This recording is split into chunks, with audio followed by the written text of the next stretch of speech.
Hello good evening दोस्तों, मैं GS Rajput आप लोग को अफेयर्स फॉर नौकरी में स्वागत करता हूँ। ठीक है, आज हमेशा की तरह मैं मिसिंग डीआई लेके आप लोगों के सामने हाजिर हूँ। जैसे कि हम लोग पिछले वीडियो में भी बात किए थे एक मिसिंग डीआई, तो और उसी आधार पे ये दूसरा मिसिंग डीआई है, लेकिन इसमें थोड़ा सा ट्विस्ट है। इसमें क्या है, आय व्यय पे आधारित है। तो यहाँ इसका हेडिंग नहीं लिख रखा है मैंने, तो यहाँ लिख लीजिएगा 5 मित्रों द्वारा प्राप्त की गई आय, प्राप्त की गई आय और व्यय का ब्यौरा इसमें दिया गया है। ठीक है, जो है ये आपका मासिक आय है। सबसे इम्पोर्टेंट थिंग ये है, जो दिया हुआ है ये क्या है, मासिक आय है। और मासिक आय के हिसाब से हम लोग को क्या बताना है, इसका आंसर करना है। तो यहाँ याद रखिएगा, थोड़ा सा हम लोग इसमें क्वेश्चन में डिस्कस कर लें कि यहाँ पे आय दिया हुआ है, यहाँ पे बचत दिया हुआ है, यहाँ पे व्यय दिया हुआ है। तो कुल आय बराबर क्या होगा, कुल आय बराबर क्या होगा, बचत प्लस व्यय। कुल आय बराबर बचत प्लस व्यय। बचत बराबर क्या हो जाएगा, आय माइनस व्यय, और व्यय बराबर क्या हो जाएगा, व्यय बराबर क्या हो जाएगा, आय माइनस बचत। ठीक है, ये बेसिक चीज होता है, इसको आप लोग हमेशा ध्यान रखिएगा। ठीक है, ये आय है, आप मत समझिएगा, आय है। ठीक है, अब चलते हैं हम लोग, थोड़ा सा इसको समझ ले। कह रहा है कि इसमें 5 मित्र हैं, कौन कौन है, तो ABCDE, और पांचों मित्र की कुल आय दिया हुआ है, जिसमें ए का नहीं दिया हुआ है, ई का नहीं दिया हुआ है, 3 मित्रों का दिया हुआ है। ठीक है, लेकिन ए का जो नहीं दिया हुआ है आय, बट इसका बचत और व्यय का अनुपात दिया हुआ है। तो हम यहाँ मान सकते हैं कि इसका जो आय होगा 11 रुपया होगा, दोनों को जोड़ के, जिसमें से 5 रुपया क्या करता होगा, बचत करता होगा, और 6 रुपया खर्चा कर देता होगा। वो 11 रुपया भी हो सकता है, 11,000 भी हो सकता है, 11 लाख भी हो सकता है। ठीक है, लेकिन आगे क्या कर रहा है कि अब उनका व्यय का जो अनुपात, व्यय भाग जो है उसका कुछ परसेंटेज वगैरह दिया हुआ है। तो कह रहा है कि अगर व्यय करता है तो कुल व्यय का 20% वो किराया, की लिखे हुए हैं, तो यहाँ लिख लीजिएगा लो पूरा किराया, किराया। ठीक है, उसका 20% कहाँ खर्चा करता है, किराया पे। जितना भी खर्चा करता है उसका 15% कहाँ करता है, भोजन पे। अशेष जो बच जाता है वो क्या करता है, अन्य व्यय, यानी कि उसमें स्टेशनरी हो जाएगा, हेल्थ हो जाएगा, बच्चों का फी वगैरह जो भी हो। ठीक है, अन्य पे उसका 7800 रुपया। दूसरा कह रहा है कि बी की 28,000 इनकम है, और उसके आय और व्यय का अनुपात दिया हुआ है कितना, 5:9। उसका किराया का नहीं दिया हुआ कितना है। ठीक है, उसके भोजन का 16% दिया हुआ है, और 62% क्या दिया हुआ है, उसका अन्य दिया हुआ है। तो यहां थोड़ा सा हम लोग ट्विस्ट कर सकते हैं, निकाल सकते हैं कि 62 और 16 कितना हो जाएगा, 6 2 8 6 1 7, यानी कि 78% इसका इधर खर्चा हो रहा है। तो इसका यहाँ बचा कितना होगा, 22%। ठीक है, 22% बचा होगा। चलिए दूसरा सी के बारे में थोड़ा सा देख लेते हैं। सी में कह रहा है कि 22,000 उसकी कुल आय है, इसका बचत और व्यय का अनुपात नहीं दिया हुआ है। बचत और व्यय का अनुपात नहीं दिया हुआ है, बट यहाँ जो दिया हुआ है, क्या दिया हुआ है, बचत का व्यय का ब्यौरा दिया हुआ है। यानी कि 2,000 वो किराया देता है, 2200 रुपया भोजन पर खर्चा होता है, और शेष 58% क्या करता है, अन्य पे खर्चा करता है।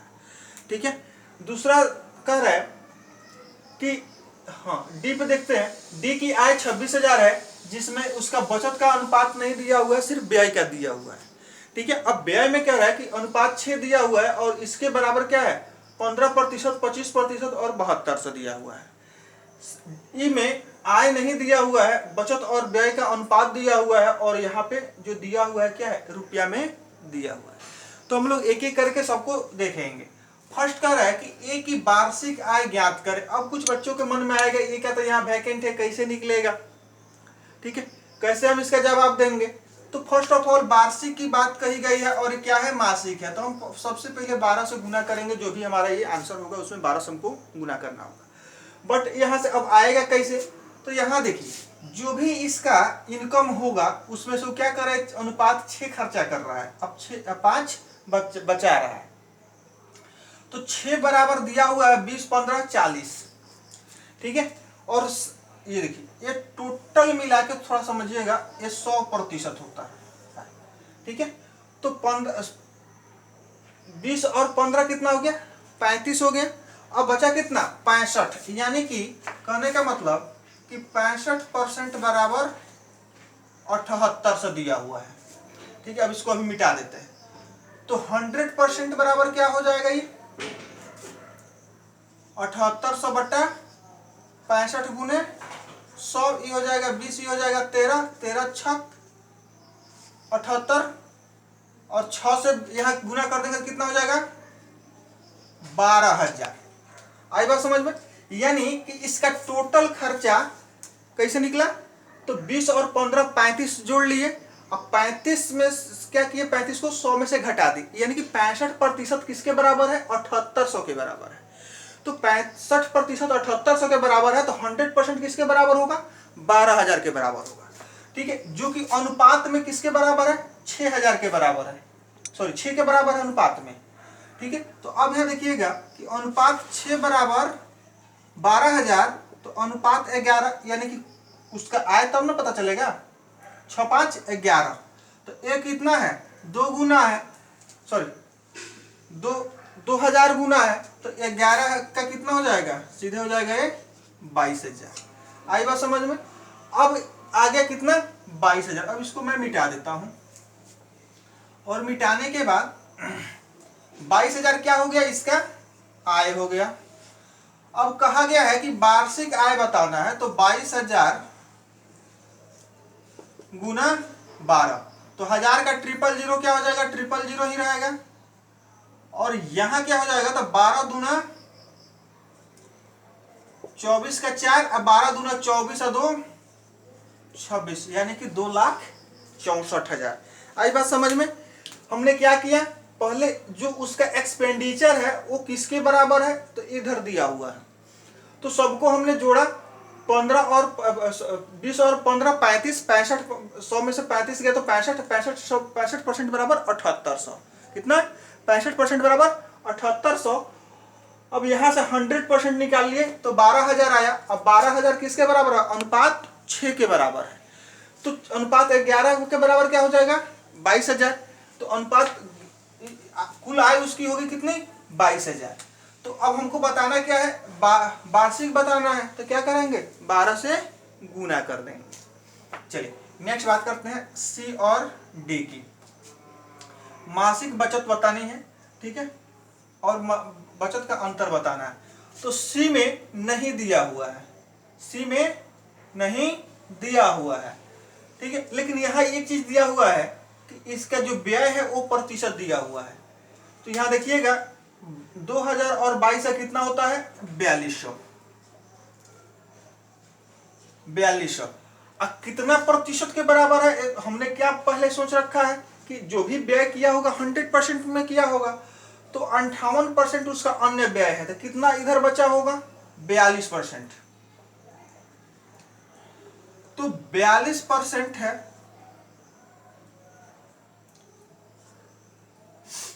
तो कितना हो जाएगा ये, सीधे 10,000। यानी कि इसका जो व्यय है 10,000, और इसका कुल आय कितना है सी का, 22,000। तो इसका बचत कितना हो जाएगा, सी का बचत 12,000। सी क्या किया, सी 12,000 रुपया खर्चा कर दिया, ठीक है। तो 22,000 में से 12,000 खर्चा हो गया, तो 10,000 खर्चा हुआ है, 10,000 खर्चा हो गया, तो बचा कितना, 12,000। अब चलते हैं डी के पास। अब कह रहा है डी क्या, कि 26,000 इसकी इनकम है, ठीक है, जिसमें से अनुपात 6 वो खर्च करता है। तो अनुपात 6 के बराबर हम थोड़ा देखते हैं कि 15 25 कितना हुआ, 40, 60% बराबर 7200, 60% बराबर 7200। तो 100% बराबर कितना होगा, तो हम क्या करेंगे, 7200 बटा 60 गुने 100, ये हो गया 5, ये हो गया 3, 24, 24 5 100 20, यानी कि ई कितना खर्चा कर रहा है? 12,000 खर्चा कर रहा है। तो 12,000 किसके बराबर है? अनुपात 6 के बराबर है। ठीक है, तो इसमें से 12,000 ही खर्चा कर दिया तो कितना बचा होगा इसका? 14,000। 26,000 माइनस 12,000 का कितना हो जाएगा? 14,000। तो अब डी की बचत कितनी हो गई? 14,000। डी की बचत 14,000। अब हमको बताना क्या था? सी और डी की मासिक बचत का अंतर बताना था। तो 12,000 और 14,000 के बीच का अंतर क्या हो जाएगा बाबू? ये तो बहुत टफ क्वेश्चन हो गया। 14,000 माइनस 12,000 इक्वल टू 2,000। आई बात समझ में? ठीक है, हमने क्या किया इसमें? सी का पहले निकाला। कैसे? सी का हमको क्या दिया हुआ है? व्यय दिया हुआ है। व्यय में एक परसेंटेज दिया हुआ है और 2 का वैल्यू अमाउंट में दिया हुआ है, रुपया में दिया हुआ है। तो दोनों रुपया को हम जोड़ लिए। ठीक है, और एक तरफ परसेंटेज का 58% है, कितना परसेंट बचा हुआ है जो जिसके बराबर पैसा दिया हुआ है, रुपया में दिया हुआ है? तो ये 42% के बराबर। ठीक है, तो 42% के बराबर जब 42 आ रहा है तो 100% बराबर कितना हो जाएगा? 10,000। तो जब ये 10,000 खर्चा कर रहा है इसमें से 22,000 में से, तो बचत कितना हो रहा होगा? 12,000। तो हमने लिख दिया कि सी की बचत 12,000। ठीक है, अब दूसरा चीज डी पे देखे कि डी के अनुपात 6 दिया हुआ है खर्चा, और इधर क्या दिया हुआ है? प्रतिशत और अमाउंट में दिया हुआ है। तो 15% और 25% कितना हो गया? 40%। 40% इधर निकल गया था, ये कितना बचा होगा? 60%। तो किसी संख्या का 60% अगर 7200 है तो 12 छक 72, यानी कि 60% बराबर 7200 है। तो 100% कितना हो जाएगा? 12,000 हो जाएगा। तो हमने क्या लिखा? तो डी का बचत हो गया, सॉरी डी का खर्चा हो गया कितना? 12,000। तो बचत कितना हो जाएगा? 26,000 में से 12,000 जाएगा तो 14,000। तो हमने यहाँ लिख लिया डी का बचत 14,000। तो अब दोनों के बचत का अंतर बताना है। क्या बताना है? अंतर बताना है। तो 14,000 माइनस 12,000, आंसर हमारा आ गया। नेक्स्ट क्वेश्चन देखते हैं। कह रहे बी द्वारा किराया पर किया गया व्यय। अब देखिए, बी द्वारा किराया पर किया गया व्यय हम लोग पहले ही निकाल लेते हैं 22%। ठीक है, डी द्वारा भोजन पर किए गए व्यय का कितना प्रतिशत है? अब देखिए, अब बी द्वारा किराया पर कितना किया गया है? तो 22%। तो अब यहां हम निकालेंगे बी बराबर 28,000 गुने 9/14, यानी कि इसका कुल खर्चा निकलेगा 9/14 का मतलब का 22%। तो यहां से काटिएगा तो ये कितना कटेगा? 14 दूना 28, यानी कि 2,000। डबल जीरो से डबल जीरो यानी कि 20। 20 नवा 180। 180 गुने 22, 180 गुने 22, जीरो 18 दूना 36, 18 दूना 36 और 3 39। ठीक है, ये आ गया क्या? बी का किराया। आई बात समझ में? बी का किराया का बराबर कितना आ गया? 3960 रुपया। बात को समझिएगा। अब क्या करना है? डी द्वारा हमको क्या कहा है देखना है? डी द्वारा भोजन पे। अब डी का चलिए, डी का यहाँ 26,000 है। 26,000 में यहाँ 6 हम लोग कितना देखे थे? ये 12,000 आया था।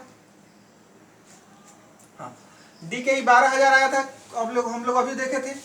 तो अब 12,000 का क्या कर रहा है? भोजन पे 25%, यानी कि 12,000 का 25% कितना होगा? 1/4, यानी कि 3,000। तो अब देखिए क्वेश्चन में फिर क्या करें? व्यय का कितना प्रतिशत है? यानी कि 3960 रुपया 3,000 का कितना प्रतिशत है? तो अब हम क्या करेंगे? इसको मिटा देते हैं थोड़ा सा।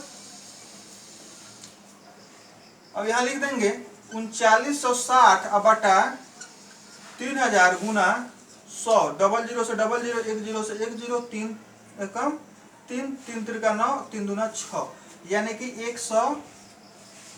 132% हो जाएगा। आई बात समझ में? हम क्या किए कि बी का किराया कैसे निकाले? 62 और 16 जोड़ लिए। कितना हुआ 84, सॉरी 2 2 4 6 1 7 74, नहीं गलत हो गया यहाँ पे,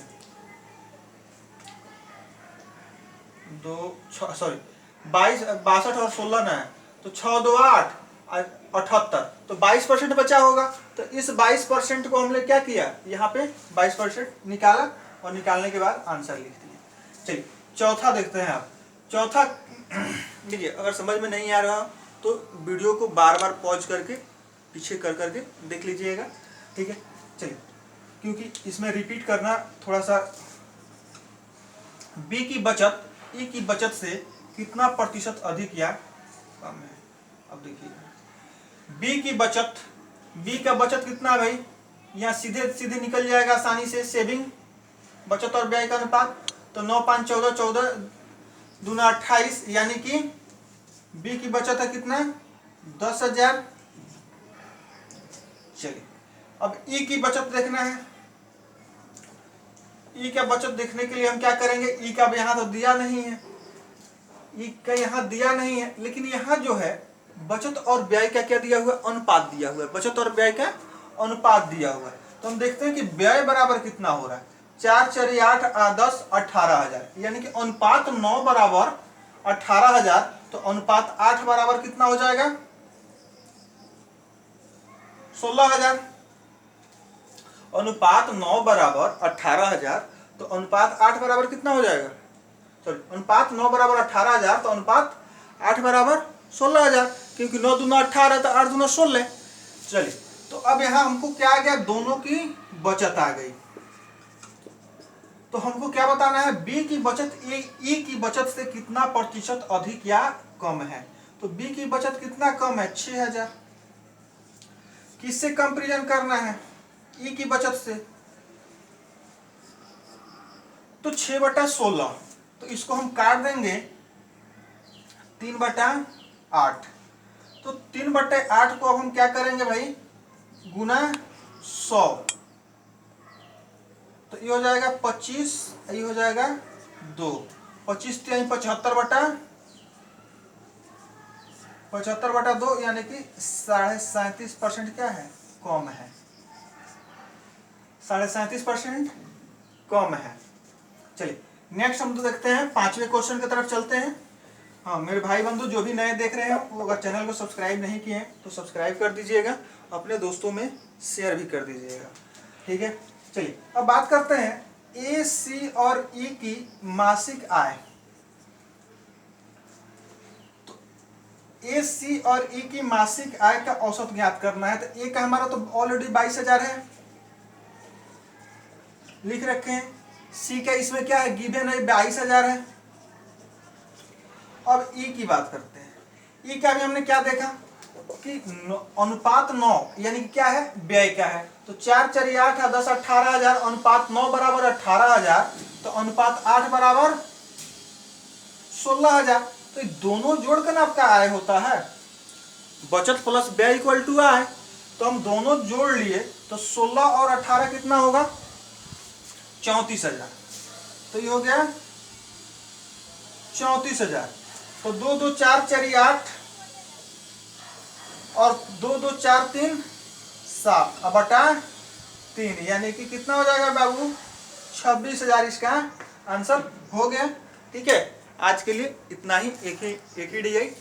फिर हम लोग मिलेंगे कल नेक्स्ट वीडियो के साथ। इसी के साथ मैं आप लोग से विदा लूंगा, और विदा लेने से पहले याद दिला दूं कि अगर चैनल पे मेरे भाई बंधु जो भी नए देख रहे हैं, वो चैनल को अगर सब्सक्राइब नहीं किए हैं तो सब्सक्राइब कर दें और बेल आइकन दबा दें, ठीक है। डेली सुबह में 8 बजे आपको करंट अफेयर्स, और डेली शाम में 8 बजे आपको DI, ठीक है। और एक और गुड न्यूज़ है बैंक के प्रिपरेशन करने वाले बच्चों के लिए कि RRB IBPS RRB का नोटिफिकेशन आ चुका है। 1 जुलाई से फॉर्म भरा जाएगा, ठीक है। और उसका सितंबर और अक्टूबर में एग्ज़ाम होगा, यानी कहने का मतलब 1.5 से 2 महीना बचा हुआ है। पूरा जुलाई बचा हुआ है, अगस्त बचा, हाँ सितंबर अक्टूबर में एग्ज़ाम होगा। तो आपको जुलाई और अगस्त 2 महीने बचे हुए हैं, तो आपको जितना मेहनत करना है कर सकते हैं, ठीक है। कीजिए, कर सकते नहीं कीजिए, और अपना क्या कहते हैं, अपने लक्ष्य को प्राप्त कीजिए। इसी के साथ मैं आप लोग से विदा लूंगा। जय हिंद।